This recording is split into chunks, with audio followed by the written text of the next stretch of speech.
those out there who are looking at us as a country, when they see police officers arresting Honorable Keter the way they did, coming from church with his wife and child, and he's picked like terrorists arresting somebody, Mr. Speaker.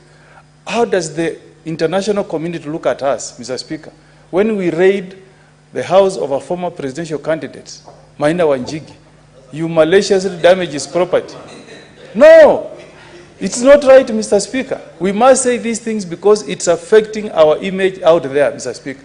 Why should the police arrest people with hooded, hiding their faces? Are they thugs? Mr. Speaker, anybody arresting me, I should be able to know who that person is. I should have a right to inform my lawyer, Mr. Speaker. I want Kenyans to be arrested the way Senator Mandago was arrested. The police approached him and said, "Sir, could we kindly arrest you?" Mr. Speaker, that's how I want it to be done. Not the way they picked Senator Cherargei on a Friday, booked him in Muthaiga police. I went there to see him at Gigiri. He was put in a corridor. He was put in a corridor with grills, Mr. Speaker, the whole weekend. That's not right. This lady you call Skofi Naoko, Mr. Speaker, arrested and she made a false publication of information contrary to Section 23 of the Computer and Cyber Crimes Act. A very small offense. Arrested on the 16th, locked up in a police station, denied access to a lawyer, only to be presented to court yesterday and given a cash bail of 20,000. Are we serious as a country? The police have better things to do, Mr. Speaker. When they gave summons to Maina Wanjigi to appear before DIC, he walked there yesterday.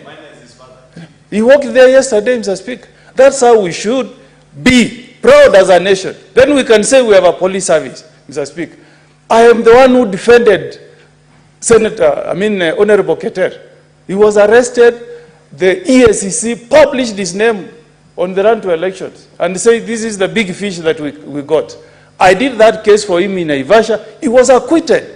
But before he was acquitted, he was in police detention for 2 nights before he was charged in Naivasha, Mr. Speaker. We don't want this kind of the police being used to do malicious prosecution. And I'm sure even Senator Cherargei, in the fullness of time, he will be a free citizen, Mr. Speaker. So we want, Mr. Speaker, our police service to fight crime. Look at the corruption. Senator Cheruiyot, every weekend I drive from Nairobi to Nyamira. On the road, the police officers have put up toll stations, collecting money from Kenyans who are honestly trying to make a living from doing matatu business. It's not right, Mr. Speaker. And the Kenyans, when they enacted this constitution, they put it in Article 244 that the police should prevent corruption, Mr. Speaker.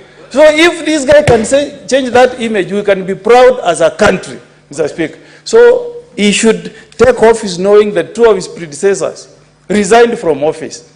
The first IG, Kimaiyo, was forced out of office.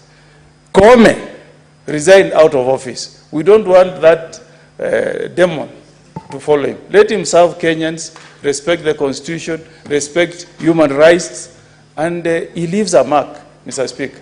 That's the only country, that's the only time we will all say, as Kenyans, we passed a constitution that put in place a police service that is there to serve Kenyans. I support his nomination. Thank you, Mr. Speaker. Majority. Mr. Speaker, sir, I know I have 2 minutes, but I want to spend them very, very quickly. In 2.5 minutes, I'll say what I need to say. Then I'll donate the rest of the 2 minutes to Senator Cherargei, who wants to say something on this topic. Just 2 things, Mr. Speaker. Number 1,